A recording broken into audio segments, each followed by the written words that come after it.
March the 3rd, 1974. A perfect spring-like day in Paris. It's been almost 2 years since a DC-10 came close to crashing near Windsor, Ontario. Now more than 50 of the new planes are flying around the world. One of them, Plane 29, is owned by Turkish Airlines. Normally, the last leg of this trip from Turkey to England wouldn't be very crowded. But today, the DC-10 is filling up fast. People are squeezing into seats throughout the plane. A strike at a British airline has passengers scrambling for any flight back to London. Wendy Wheel is one of many last-minute additions to the flight. A model, she's returning home after a shoot in Spain. We'd been married for 18 months, and we were about to start a family. I believe the secret of her success for modeling was not just that she was a very attractive girl and good model material, but she was genuinely liked by all the photographers because she had such a pleasing, lovely, light personality. With all the new passengers boarding, the flight is a little behind schedule. And it's not only the crew who are waiting. At the back of the plane is baggage handler Mohammed Mahmoudi. With all the new passengers, he's not sure if there are any more bags to load. C'est tout. Vous êtes fini. Bien, j'ai l'affaire. Not expecting any other luggage, Mahmoudi locks the rear cargo door.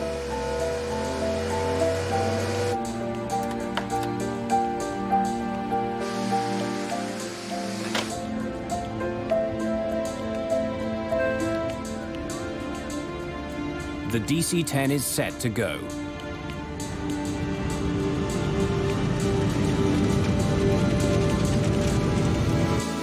Just after 12:30 in the afternoon, THY Flight 981 lifts off into the skies above Paris. London is less than an hour away. Race control, this is Tango Hotel Yankee 981. We're at 60, requesting clearance to flight level 230. Tango Hotel Yankee 981, you are cleared to flight level 230. 981, roger.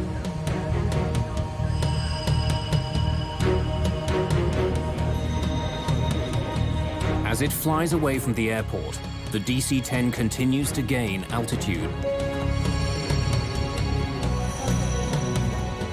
2,700 meters, 3,000 meters, 3,300 meters.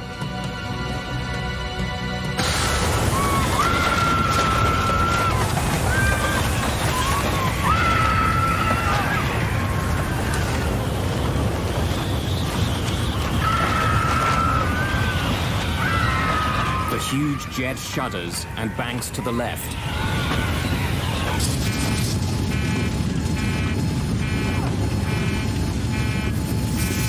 What happened?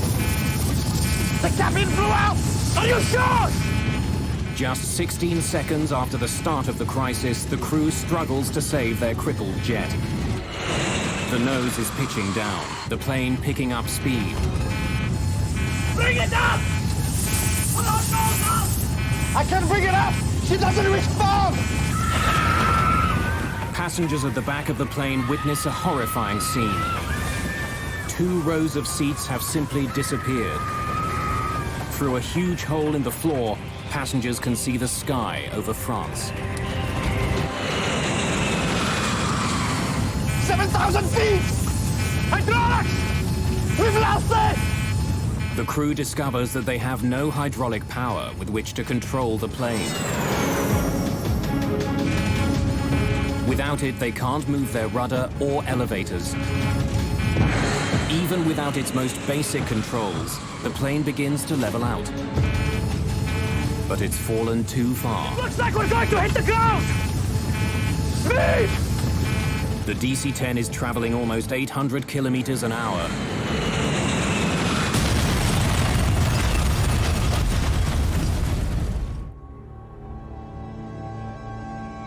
The flight from Paris to London never even makes it to the English Channel. Just 9 minutes after taking off, Turkish Airways Flight 981 becomes the worst plane crash of all time.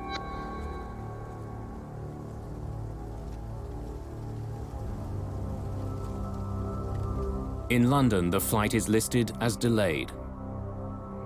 The news of the crash comes out slowly. I went to the ticket office kiosk and I asked what has happened to the flight, and instantly the look on the gentleman's face behind the counter told me something was wrong, instantly. There's barely anything left here that's recognizable as being a part of an aircraft. I looked on the television and I just thought, well, I just hope she's dead, because I just saw the carnage of the forest in Senlis, and it was like looking at a First World War trench movie. Flight 981, carrying 346 passengers, virtually disintegrates on impact.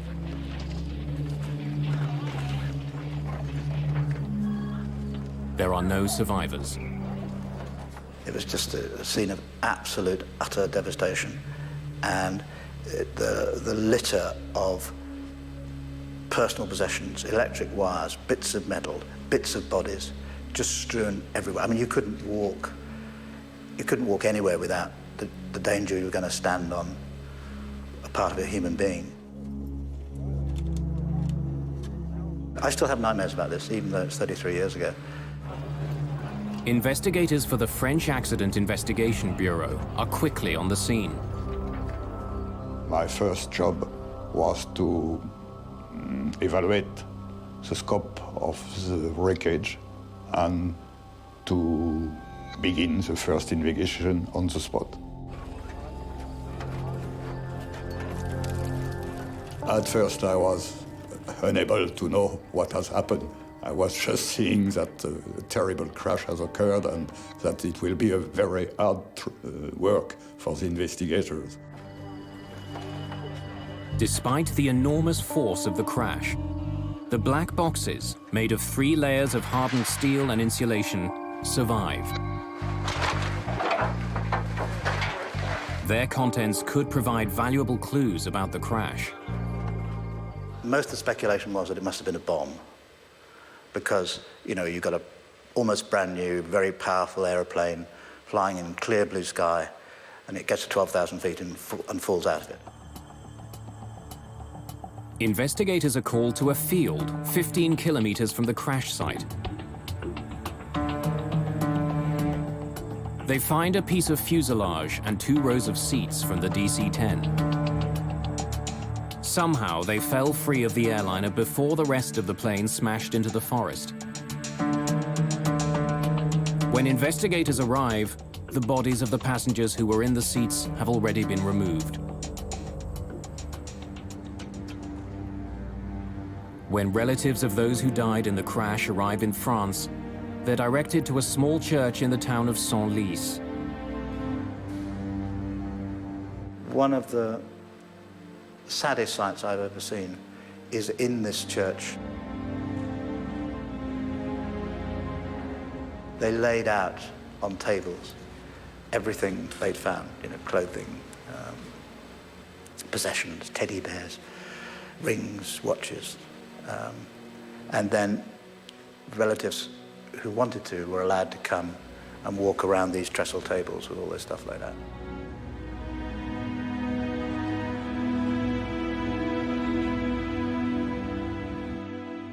They produced a little packet with my wife's wedding ring and rings, engagement ring. It was all pretty battered up, so you can imagine the thoughts that went through my mind.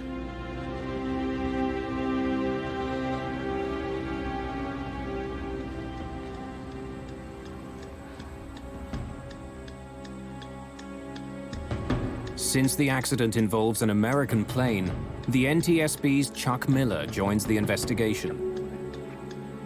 For the second time in 2 years, he's dealing with a problem with the DC-10. I don't believe that Miller suspected for one moment that the door hadn't been fixed after Windsor. But it becomes clear that the piece of fuselage found in France is in fact the plane's rear cargo door. It seems like a repeat of the Windsor accident. Miller is left with a haunting question. Why hadn't the problem been fixed? When he saw the door, of course, saw that it hadn't been done. The fix hadn't been made. And that's when I think his anger became very, very strong indeed. Miller takes an unusual step. Although the official investigation is just beginning, he gives journalist Paul Eddy an important tip. I said, have you got any ideas what made the door come off? He said, yeah. Well, if I were you, I'd go and look at a place called Windsor, Ontario.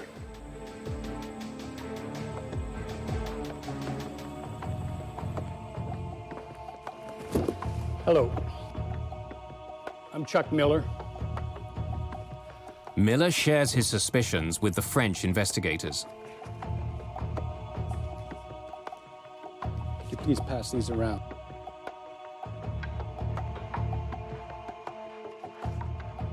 These were taken on June 12th, 1972, right after the incident. We have asked for the report on the Windsor accident, and our American colleagues were also volunteers to give us a lot of details. Now, we had an American Airlines flight from Detroit to Buffalo have its cargo door blow off.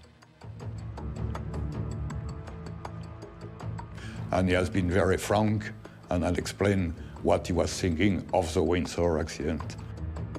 After all the work done during the American Airlines investigation, had something been overlooked?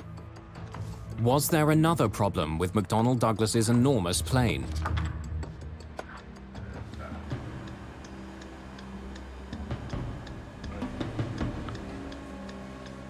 With the information from Chuck Miller, French investigators take a closer look at the plane's cargo door.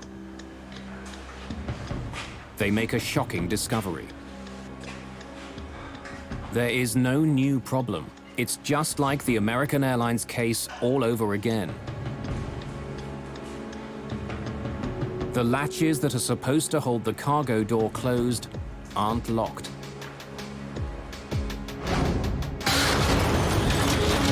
And since 2 rows of seats were sucked out of the DC-10 over Paris, it's clear that the floor on the plane collapsed, just as it had in Windsor.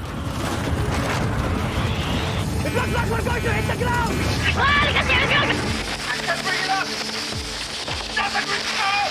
In fact, when investigators listen to the cockpit voice recorder,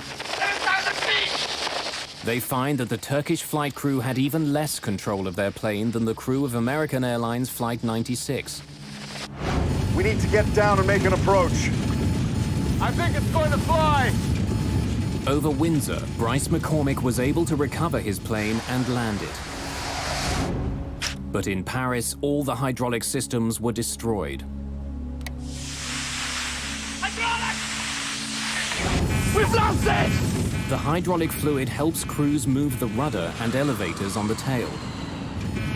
Not being able to control them meant the crew couldn't keep their plane in the sky. The basic problem was the Paris flight was much heavier in terms of the number of people on board. The floor, when it collapsed with such a tremendous amount of pressure that it literally severed all the cables and control to the back. They had no hope after that point.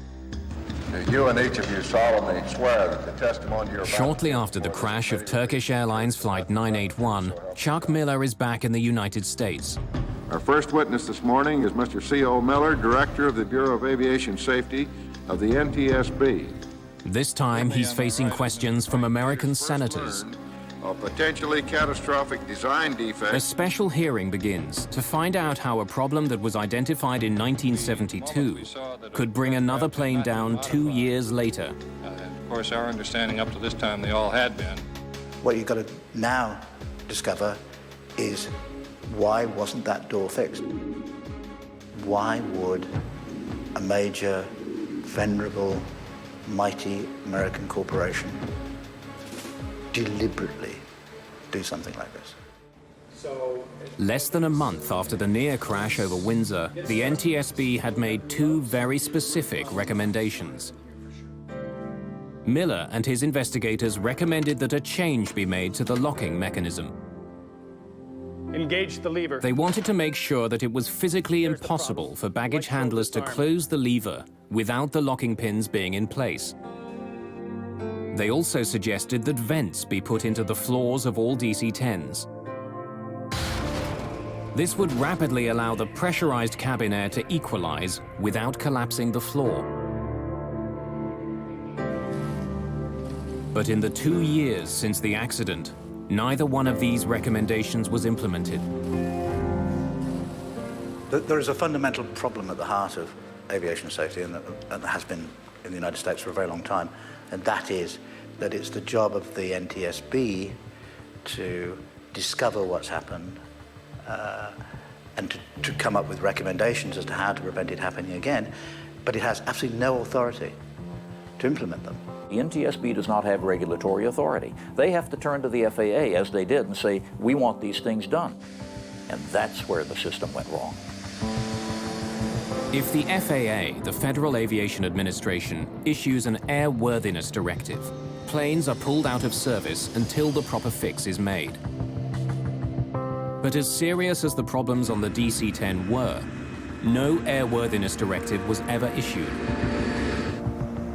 A so-called gentleman's agreement between the head of the FAA and the head of McDonnell Douglas stopped it from happening. The gentleman's agreement is the root cause of Paris. There is no question that if an airworthiness directive had been issued, as it should have been after Windsor, Paris would not have happened. It was an entirely avoidable accident. McDonnell Douglas assured the FAA that it would fix the problem voluntarily. An airworthiness directive would cast a shadow on the still fledgling DC-10. The last thing in the world you want is for the public or any of the airlines who are going to be operating these airplanes to think, oh, maybe there's some flaws in this bird. And so an airworthiness directive, especially one that requires you to go back and re-engineer something, is a really horrific thought for a manufacturer. McDonnell Douglas did make changes to the way the cargo door was built. A peephole was cut in the bottom of the door so baggage handlers could see if the locking pins had engaged. Several warning signs were also attached to the plane's door. The company also made other changes to the DC-10. These included increasing the length of the locking pins and attaching a plate to the inside of the door.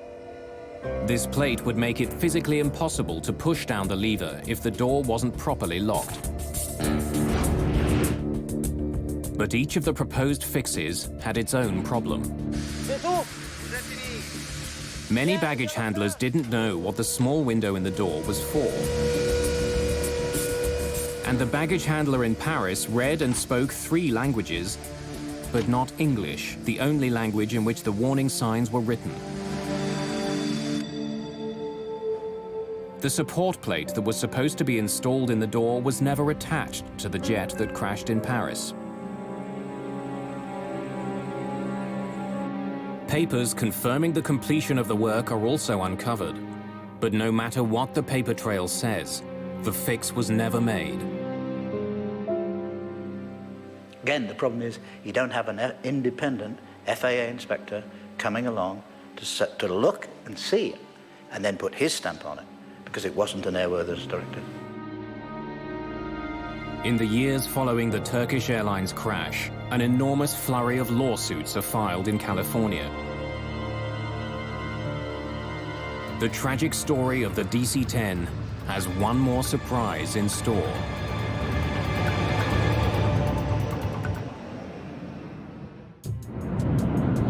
It's 1974, and an unprecedented series of lawsuits are being filed against McDonnell Douglas. The families of those who died near Paris want someone held responsible. As time went by, I learned more and more about what actually happened and realized that it was not an accident as we would call an accident. It was totally avoidable. My goal was to expose these people. In the weeks leading up to the trial, lawyers who are involved in the case have access to the entire history of the DC-10's development. They're not the only ones who pore through the evidence. So does journalist Paul Eddy. We were determined to get to those documents and that testimony. Somebody gave us a key to the depository where the documents were, and so at night we would go in and then had a huge accumulated pile of documents to go through in order to find out what they've been up to.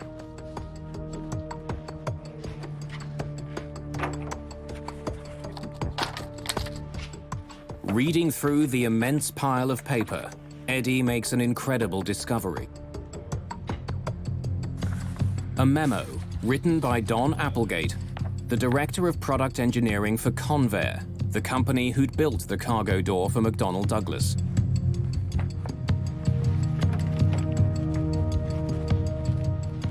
I think the point when we knew we got them was the Applegate memorandum that specifically pre-warned this would happen. The memo is a damning indictment of the cargo doors that were being made for the DC-10 and the lack of venting in the cabin floors. It warns that it's only a matter of time before there's a major disaster involving the doors.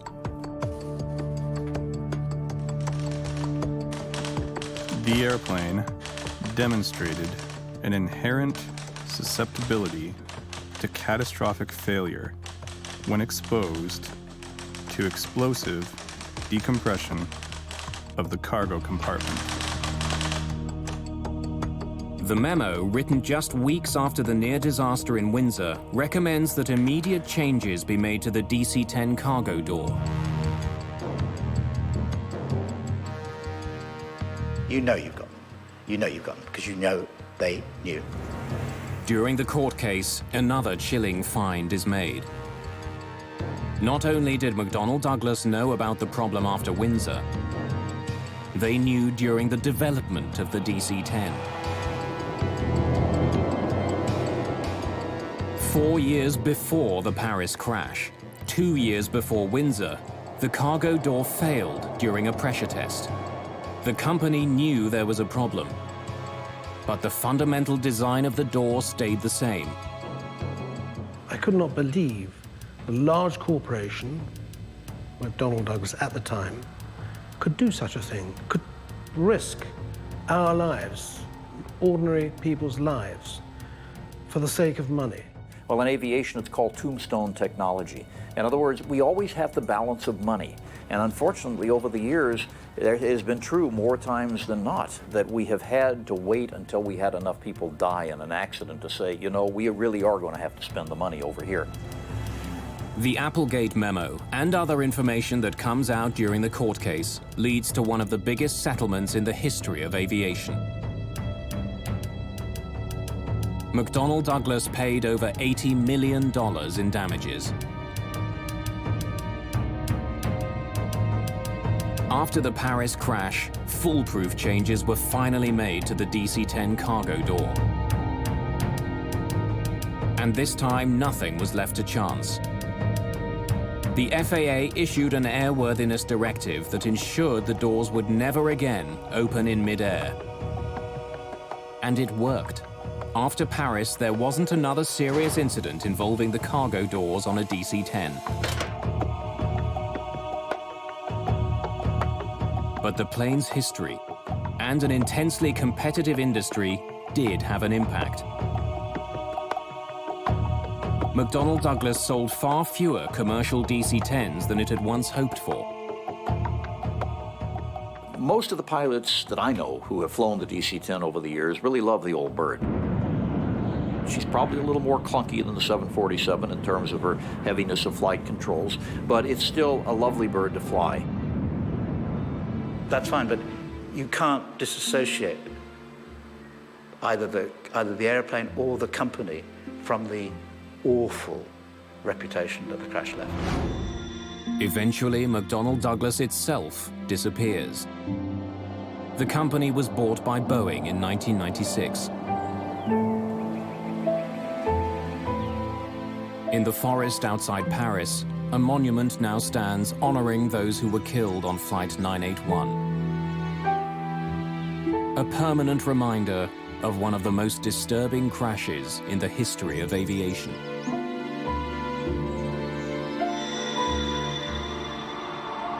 You never forget. And I've gone on to lead my life for 30-odd years, but I've never forgotten. People to this day think it was an accident, and it wasn't.